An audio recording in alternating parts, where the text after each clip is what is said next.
A'udzubillahi minasyaitonirrajim. Bismillahirrahmanirrahim. Assalamualaikum warahmatullahi wabarakatuh.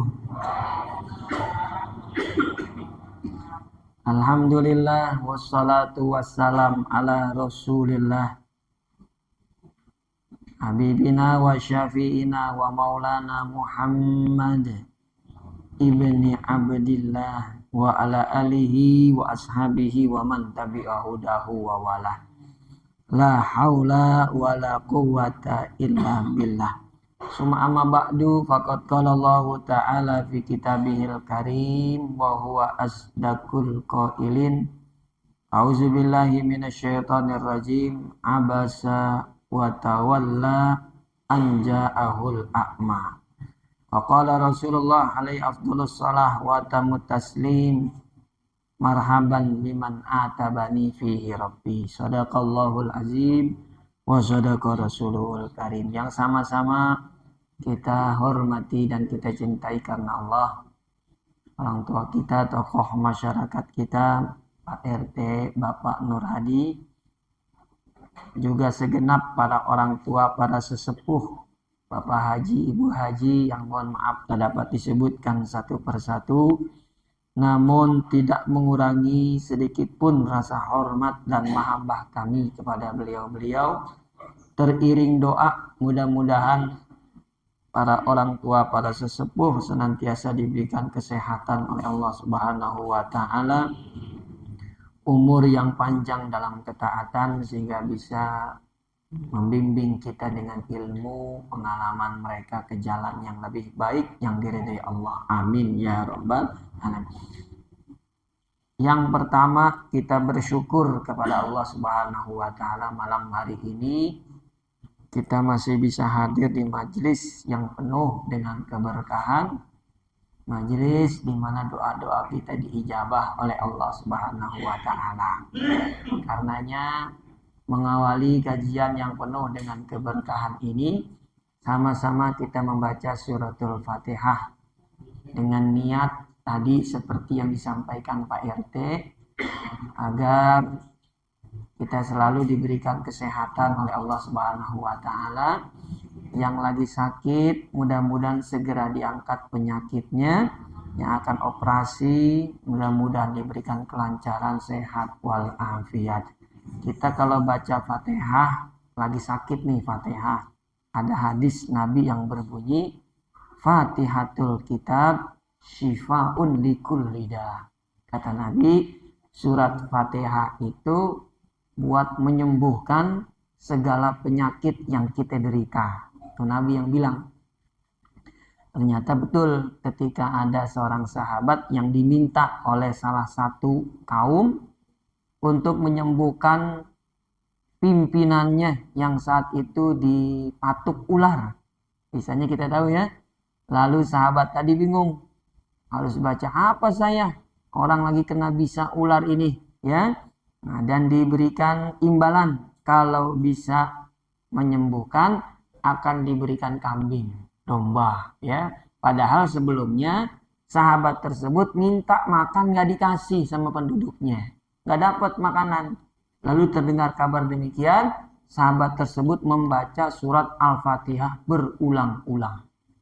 Jadi itu bekas gigitan ularnya diusap terus sambil membaca surat Al-Fatihah, dan dia yakin sebagaimana yang sampai pada dirinya dari Rasulullah tadi tuh hadisnya, Fatihatul kitab syifa'un likulli da. Hadis riwayat Imam Abi Daud, ada dalam kitab Sunan Abi Daud.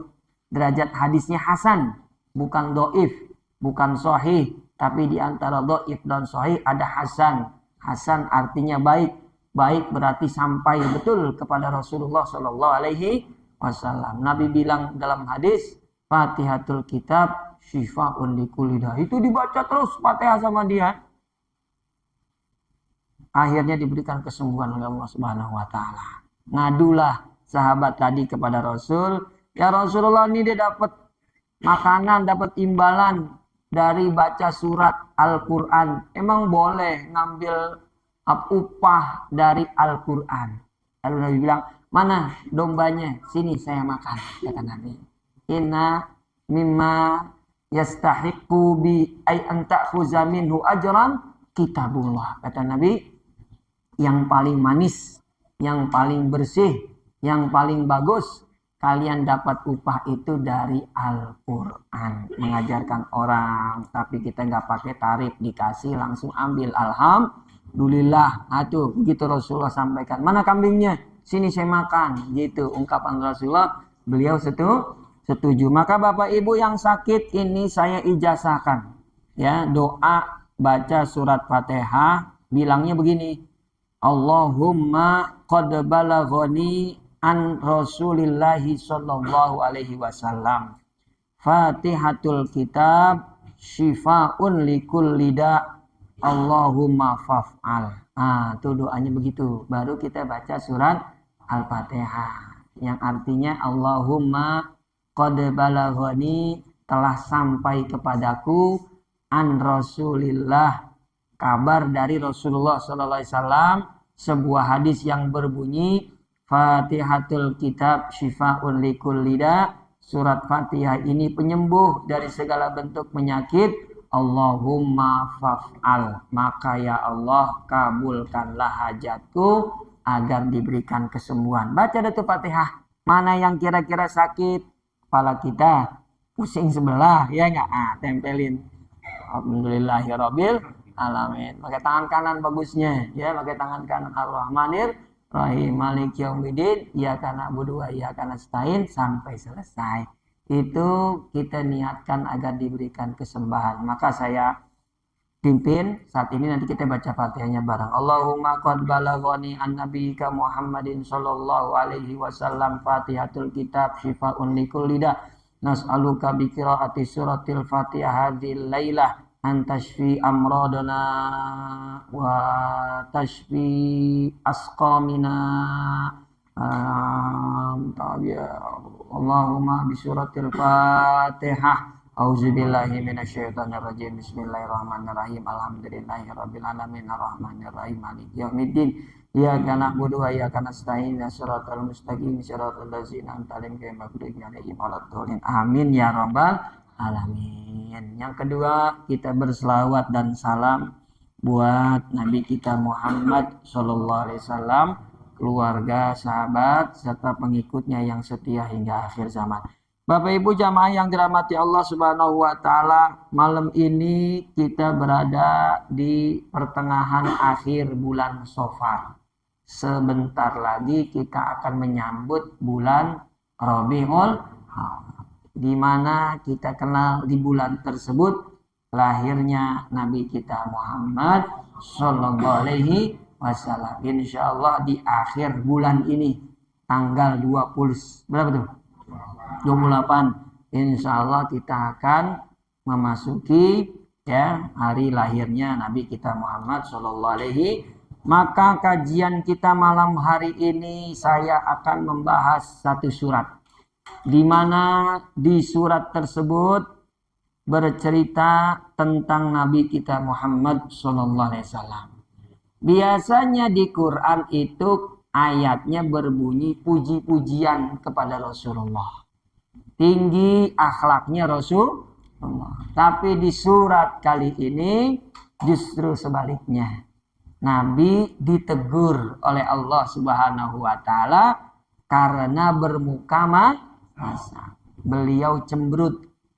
Satu-satunya beliau cemberut kepada Abdullah bin Umi Maktum. Kalau kita hidup di dunia udah berapa kali cemberutin orang kira-kira? Suami kita cemberutin mulu, ya enggak? Rasulullah sekali-kalinya beliau bermuka masam kepada Abdullah bin Umi. Biar kata Nabi lagi ditegur, muncul juga tuh sifat mulianya. Ya enggak? Nanti kita akan lihat. Ya, nanti kita akan lihat. Dulu ada seorang ulama Pak, udah meninggal. Dia pendiri Majelis Rasulillah. Ada yang kenal enggak namanya siapa? Nurul Mustafa. Nama ulamanya siapa? Habib Munzir. Habib Munzir itu cinta banget sama Rasulullah. waktu dia kecil, dia ngapal Qurannya itu suratnya loncat-loncat. Gitu. Kalau kita kan ngapal Quran juz 1, turun juz 2 gitu ya. Kemudian mental-mental. Gitu.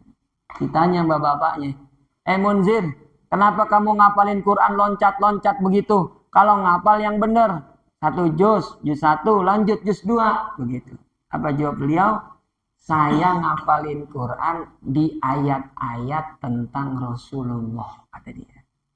Jadi ayat-ayat tentang Nabi Muhammadur Rasulullah wallazina ma'ahu asyidda'u 'alal kuffar rohama'u bainahum. Itu di awal sama dia.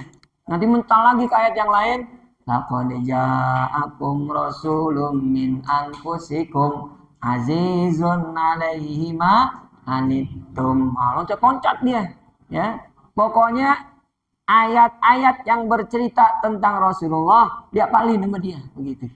Mendengar jawaban seperti itu, bapaknya izinin, udah nggak apa-apa, lanjutin dah tuh, apalin Quran, ya, karena kau begitu cinta kepada Rasulullah, lanjutin dah, apalin Quran ayat-ayat yang bercerita tentang Rasulullah Shallallahu Alaihi Wasallam. Ya. Nah, termasuk nih surat Abasa bercerita tentang Nabi kita Muhammad. Waduh, nggak hafal sama dia, begitu. Kira-kira kita masih kecil, apalnya surat apa tuh Pak? Anas. Kalau kita main pendek-pendek masih kecil ya enggak. Ayat kursi kita hafal begitu ya enggak. Yang enggak ada hubungannya sama Rasulullah. Waduh, Munzir luar biasa. Beliau meninggal dunia di usia masih muda, akhlaknya mulia. Pernah diceritain Pak, waktu dia mukim belajar sama Habib Umar tuh yang kemarin rame itu di Monas, ya kan? Di Istiqlal. Kan belajarnya sama Habib Umar cuma 30 orang. Ya, pertama-tama belajar itu 30 orang, termasuk Habib Munzir lagi belajar dapat kiriman duit. Ya, dapat kiriman duit $300. Dapat kiriman duit dari Indonesia 300. Orang dulu kalau ngirim duit Pak, mukim di luar negeri itu nggak pakai ATM, dulu belum ada ATM. Nunggu orang berangkat ke sono baru dititipin. Dulu begitu. Saya aja awal-awal ke Mesir begitu. Kalau mau ngirim sesuatu nunggu ada yang berangkat ke Mesir. Nih tolong dah titip buat anak saya di Mesir tuh. Apalagi zaman beliau lebih lama lagi. Nunggu kapan ada orang datang baru bisa ngirim begitu. Tumben-tumbenan tuh dikirim $300. Tuh kalau dihitung hidup di luar negeri $300 zaman beliau itu bisa dipakai kali setahun begitu. Setahun baru habis tuh 300. Temennya disuruh tukerin nih di money changer. Begitu temennya bawa ke money changer, terjadi musibah, duitnya diambil orang, hilang. Akhirnya nih temennya bingung. Kalau pulang jawab apa sama Munzir, duitnya dikejar, hilang. Duit $300 bukan duit yang sedikit, banyak, luar biasa. Akhirnya dia bukan pulang ke rumah, dia ngumpet, dia pura-pura sakit di tempat temennya. Habib Munzir tahu, didatengin tuh temennya, karena nggak balik-balik, dia lagi berselimut, bangun, aneh tahu ente kagak sakit, katanya. Jadi ada orang sakit pura-pura sakit. Nah ini dia nih, bangun, jangan pura-pura, saya tahu kamu nggak sakit, duitnya hilang kan, katanya gitu. Iya hilang, katanya. Nih ada duit beli makanan, kita makan di sini bareng-bareng berdua. Itu akhlak Habib beliau. Kira-kira kalau duit kita hilang 1 juta aja sama orang, kita apain ke orang kira-kira? Kita inget terus, cecer terus. Ya. Utang ya, 1 juta utang nih. Pokoknya kapan ketemu ditagih sama kita. Begitu. Itu makanya beliau termasuk murid yang paling disayang sama Habib Umar. Umurnya tapi tiap kali kalau ditelepon sama gurunya, kalau lagi ceramah, duduk langsung diubin Pak. Duduk langsung. Seolah-olah gurunya datang di depan dia. Padahal cuman diapain tuh? Itu saking akhlaknya mulia. Luar biasa.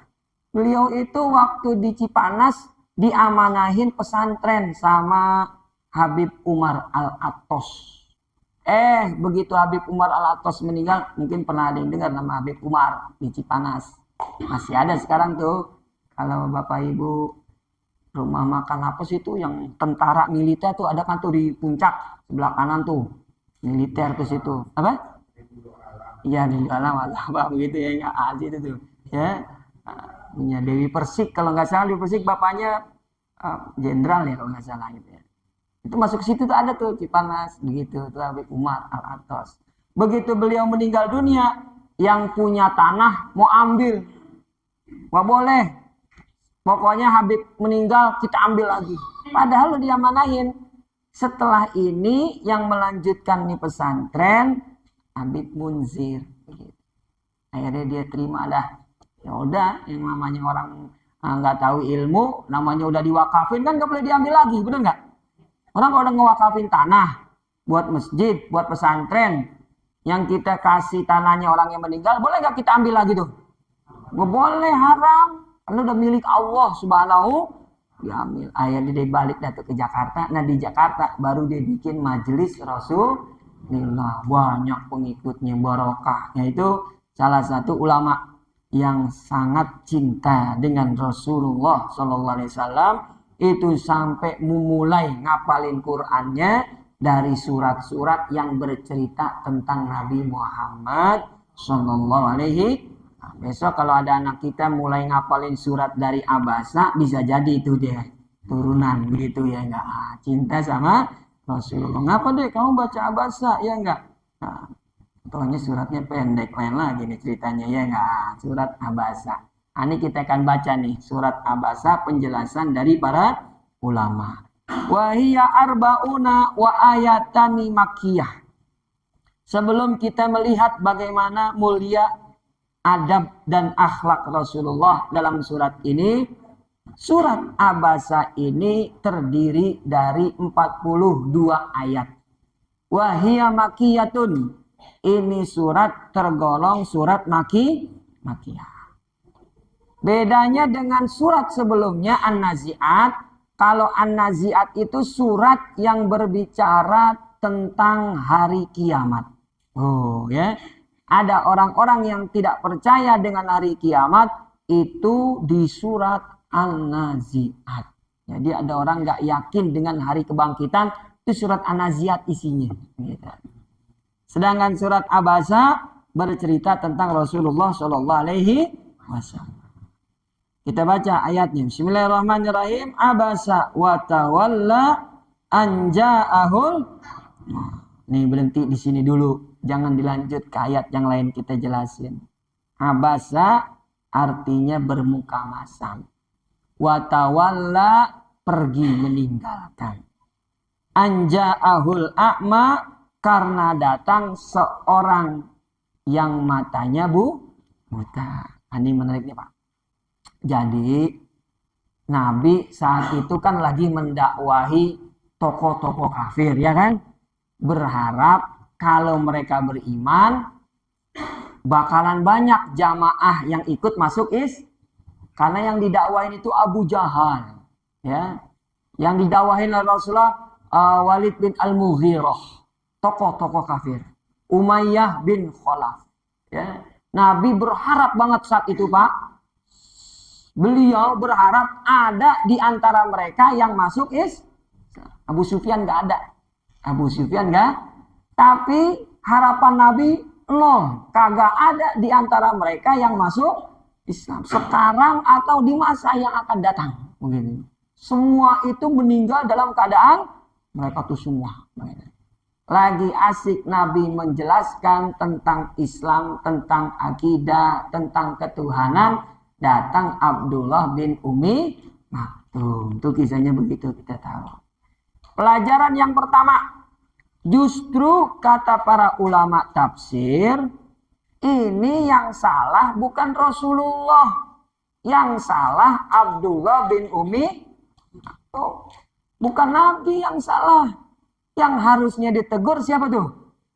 Abdullah bin Umi Maktum. Kenapa dia dianggap salah? Kita lihat. Abdullah bin Umi Maktum kan buta. Ya enggak? Matanya enggak ngelihat. Matanya kagak. Tapi dia punya pendengaran nggak kira-kira?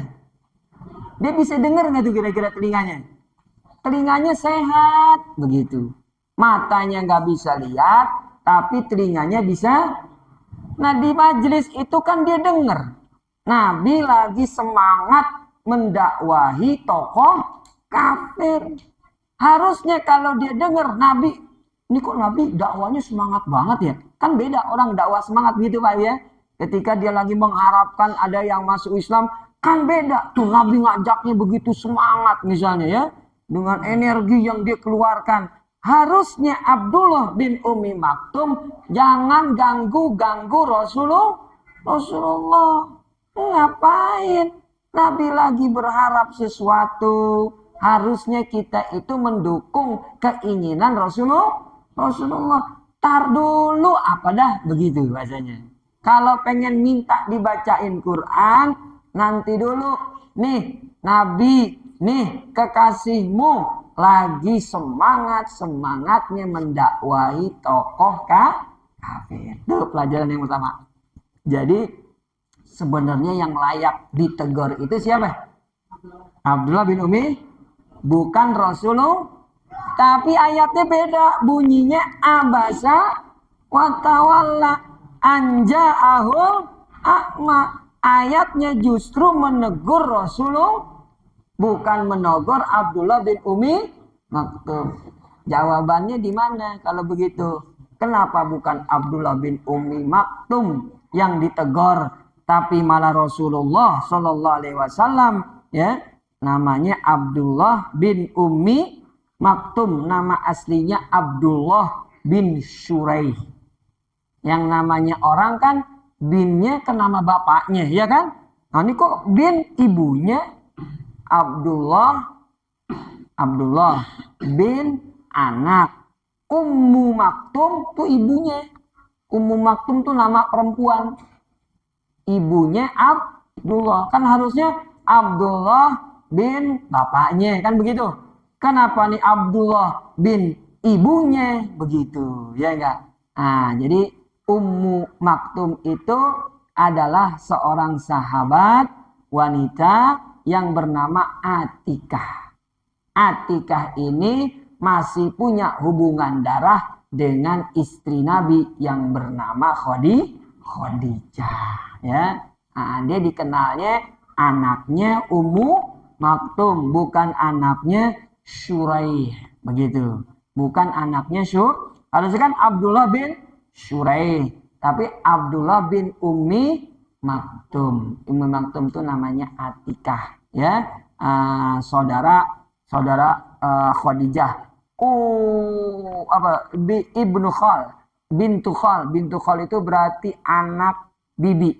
Anak bibi berarti sepupu ya, sepupunya Khadijah, ya. Begitulah sejarah mengenal Abdullah, nggak bin Shuraih tapi bin Ummi Maktum. Ada lagi nanti nama seorang sahabat binnya juga beda, yaitu tokoh besar munafik. Siapa namanya tokoh besar munafik?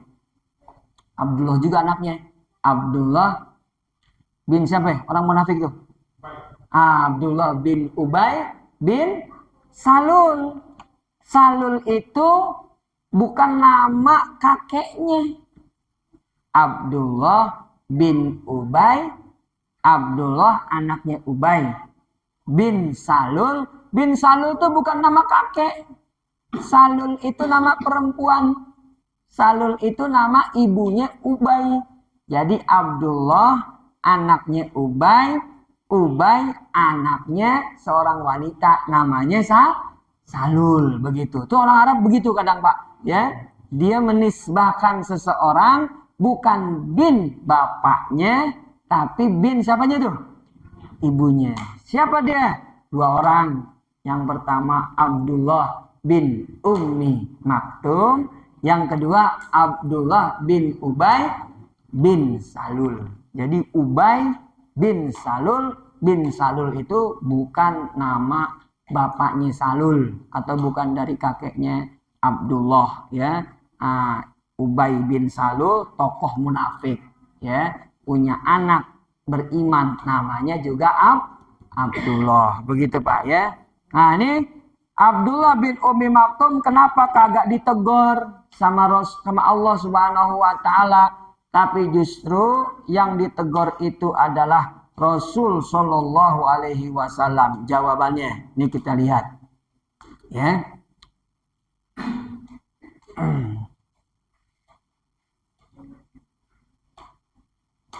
Annahu ta'ala lamma atabahu ala mujarradi annahu abasa fi wajhihi kana ta'ziman aziman minallah libni ummi maktum, ya.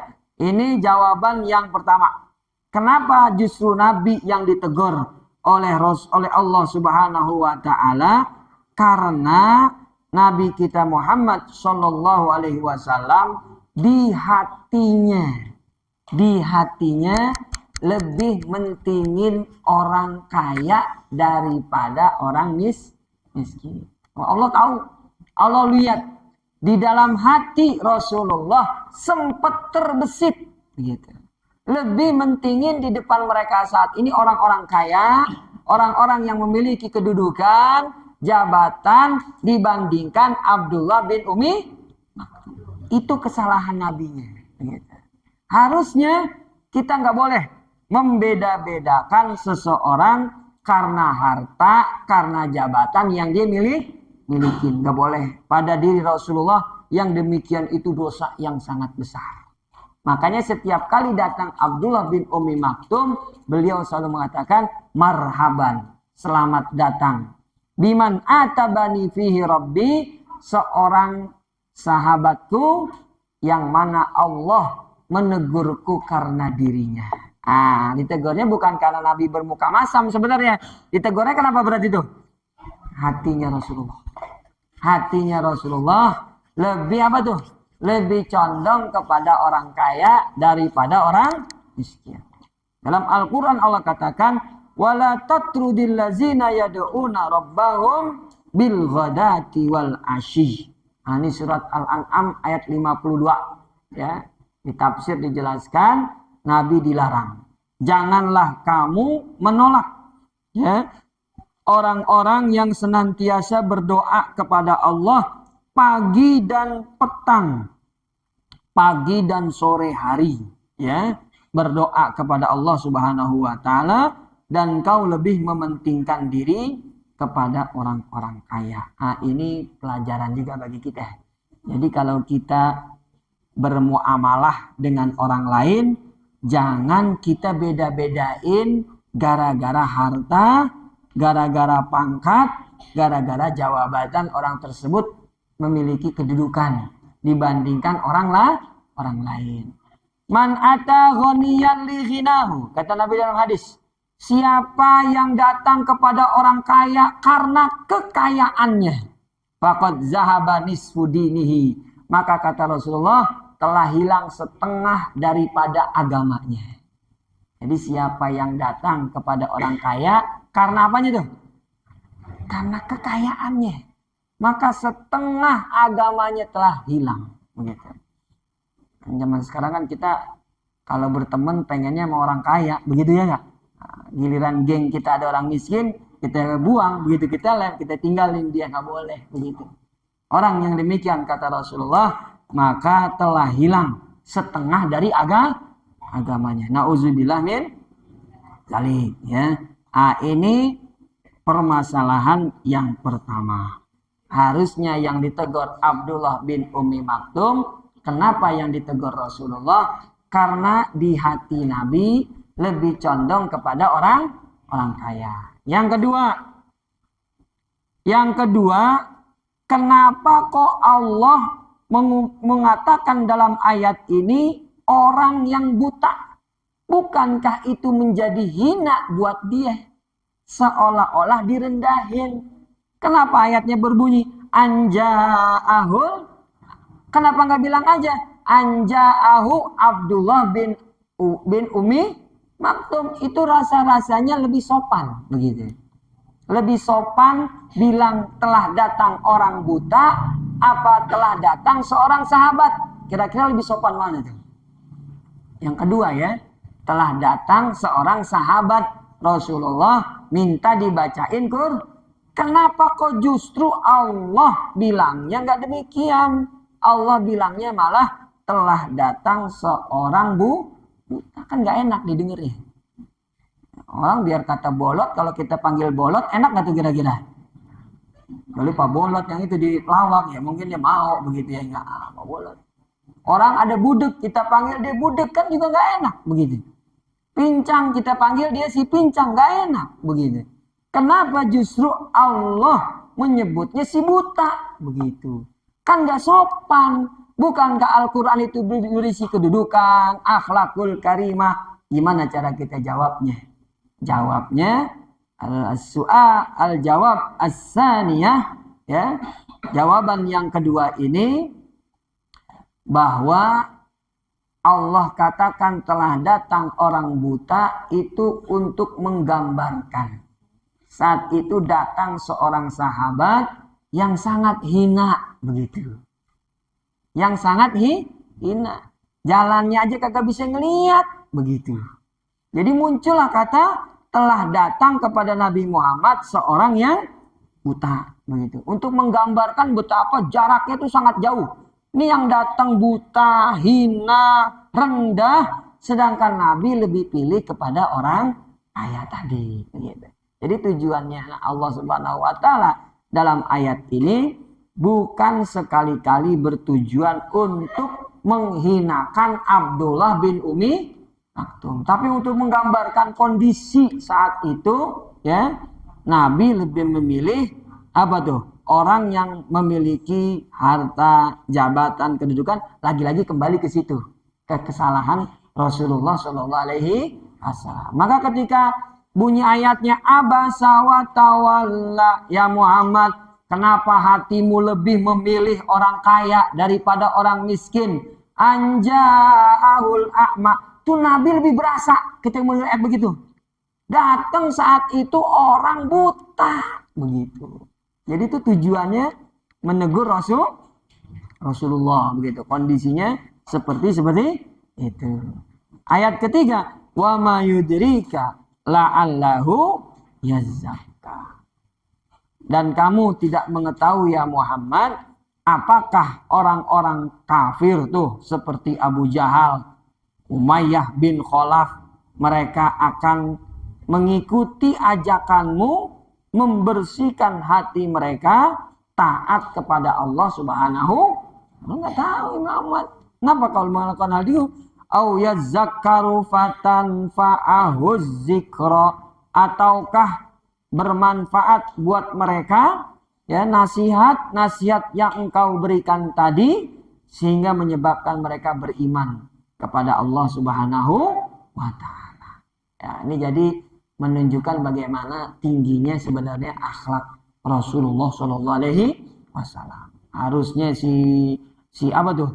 Si Abdullah bin Umay itu yang ditegur, bukan saya begitu. Tapi Nabi masih mengakui kesalahan beliau. Padahal sahabat-sahabat mungkin nggak tahu saat itu kesalahan Nabi di mana, ya kan? Nah, bukankah Rasulullah diutus untuk menyempurnakan akhlak? Maka ketika datang seorang buta, Nabi menoleh bermuka masam dari Abdullah bin Abbas. Ini sebenarnya adab yang harus kita punya, begitu. Karena Nabi diutus untuk menyempurnakan hendaknya kalau pengen kalian dikatakan orang berakhlak, Nabi lagi dakwah, diem dulu, kan begitu. Jadi perbuatan Nabi itu menjadi syariat sebenarnya. Menjadi syariat bahwa perbuatan Abdullah bin Ummi Maktum jangan ada yang kerjain lagi. Begitu. Karena Nabi kata Rasulullah dalam hadis, innama bu'istu liutammima makarimal. Aku nih datang kemari nih diutus untuk menyempurnakan akhlak kalian. Dan perbuatan Nabi itu bagian dari menyempurnakan akhlak sahabat-sahabatnya. Tapi kenapa justru Nabi mengakui kesalahannya? Itulah tingginya akhlak Rasul SAW. Beliau lebih mengaku salah daripada merasa diri paling apa tuh? Kita kan kalau berantem sama suami istri, ya enggak, sama-sama punya dalil, sama-sama punya hujah, ya kita merasa paling benar. Begitu. Suami kita yang salah, begitu. Kan ngotot-ngototan. Padahal sebenarnya belum tentu kita benar, begitu. Nabi Rasulullah SAW menunjukkan waktu itu mungkin beliau benar di mata sahabat, tapi beliau mengakui, dia mengakui kesalahan.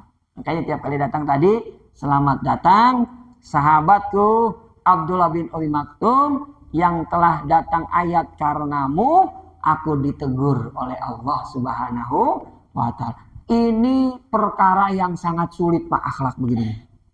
Kita punya sifat merasa kita yang oh tuh susah banget tuh. Biasanya kita lebih egois. Justru kita yang benar, orang lain yang salah begitu. Lagi orang Betawi ya enggak, waduh enggak bisa begitu ya enggak. Pokoknya kita aja yang benar dah begitu ya kan. Enggak bisa begitu. Ini pelajaran dari Rasulullah. Bagaimana akhlak beliau begitu mulia ya Allah. Nah, ini dikit lagi makanya masuk bulan Rabiul Awal. Mudah-mudahan jadi pelajaran nih buat kita bagaimana akhlak Rasulullah Shallallahu Alaihi Wasallam. Itu ada Imam Ghazali punya kitab Ihya Ulumuddin. Ihya Ulumiddin, mimnya kasroh. Punya kitab judulnya Ihya Ulumiddin. Itu di situ beliau menyebutkan min mahasini akhlakihi. Dalam kitab Ihya Ulumiddin itu beliau menjelaskan di antara akhlak-akhlak Rasul sallallahu alaihi wasallam allati jama'athul ulama. Akhlak Nabi yang dikumpulkan oleh beliau dari berbagai macam ulama. Tuh Imam Ghazali tuh. Dia di kitabnya mengumpulkan akhlak Nabi yang disebutin oleh banyak ulama. Apa aja tuh diantaranya? Karena sallallahu alaihi wasallam ahlaman nas. Nabi itu yang pertama beliau sebutkan Nabi itu orang yang hatinya lembut. Begitu. Nabi Muhammad adalah orang yang hatinya paling lembut. Ya Allah, lembut banget tuh Rasulullah SAW. Tapi di balik kelembutan beliau, kata Imam Ghazali, wa asja'un nas. Beliau orang yang paling berani. Begitu. Pokoknya nggak pernah takut. Dialah Rasulullah. Tapi hatinya lembut. Gimana tuh menggabungkan hati lembut dan paling berani itu Rasulullah. Makanya dalam peperangan kalau sahabat merasa terdesak, mereka ngumpet bukan di batu, ngumpet bukan di belakang pohon, ngumpet di belakang punggung Rasulullah. Ngumpetnya di mana mereka? Punggung Rasulullah. Karena beliau sangat berani, ya. Nah, itulah Rasulullah SAW. Hatinya paling lembut, tapi beliau juga adalah manusia yang paling berani. Beraninya berani dalam kebenaran, begitu ya enggak? Bukan berani babi kalau bahasa kita, ya enggak? Kalau babi kan apa aja diseruduk sama dia, ya enggak? Kalau lempengan tahu, kalau besi kira-kira bagaimana tuh, ya enggak? Pecah kepala, begitu ya enggak? Nabi asja'un nas, kata beliau ya. Rasulullah ini orang yang paling berani. Wa a'dalun nas. Beliau juga orang yang paling adil dalam memutuskan perkara. Pernah di satu kampung Yahudi ada sahabat Nabi yang meninggal. Namanya Abdullah bin Sahal.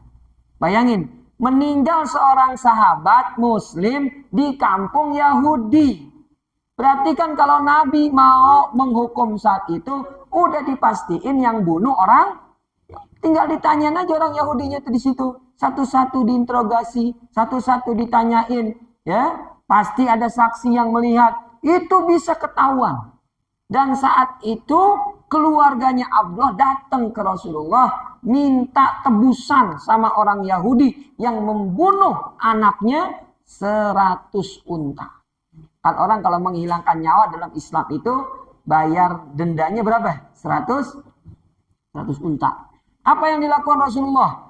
Beliau tidak langsung menghukumi orang Yahudi yang secara zahir pasti pelakunya di situ, begitu ya? Enggak, kata Rasulullah SAW, biarlah aku yang menanggung diatnya.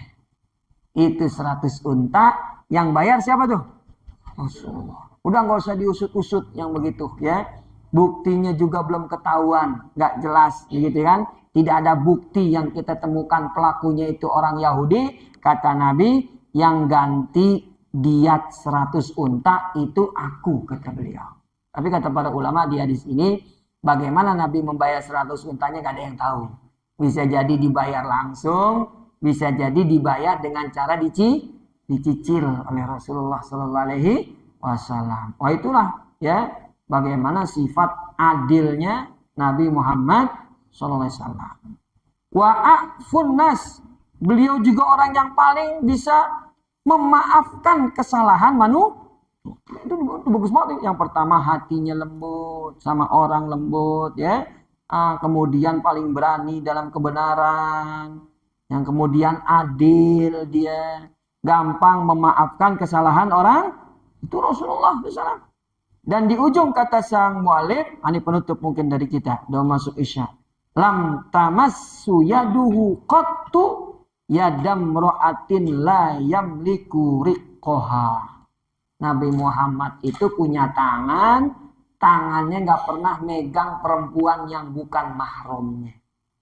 Tangan beliau nggak pernah megang perempuan yang bukan mahramnya. Oh sama bayar katanya. Nggak pernah tuh salaman sama perempuan, nyenggol perempuan, nggak pernah. Itulah Nabi kita Muhammad Sallallahu Alaihi, yang dipegang sama beliau siapa? Zatu mahramin minhu, orang-orang yang punya mahram dengan beliau, ya istri-istri beliau. Kalau zaman dulu ada budak boleh kan?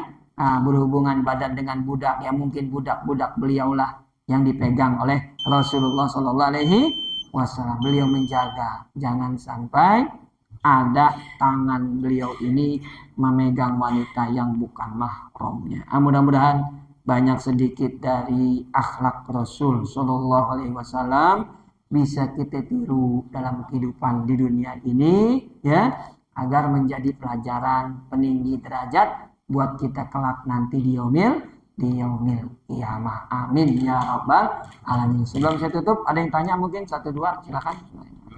Iya baik, 2 ya.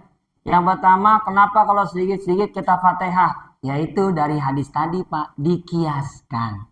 Kalau kata Rasulullah, surat Fatihah bisa menyembuhkan penyakit, maka dikiaskan semua hajat kita juga pakai surat Al-Fatihah. Kalau di hadis kan cuma disebutin hajatnya pengen sembuh, kan begitu. Tapi kan yang namanya hajat kebutuhan manusia banyak. Pengen anaknya diberikan keselamatan, pengen anaknya lulus, dapat nilai terbaik. Ya udah, baca juga surat Al-Fatihah. Ya, itu Pak.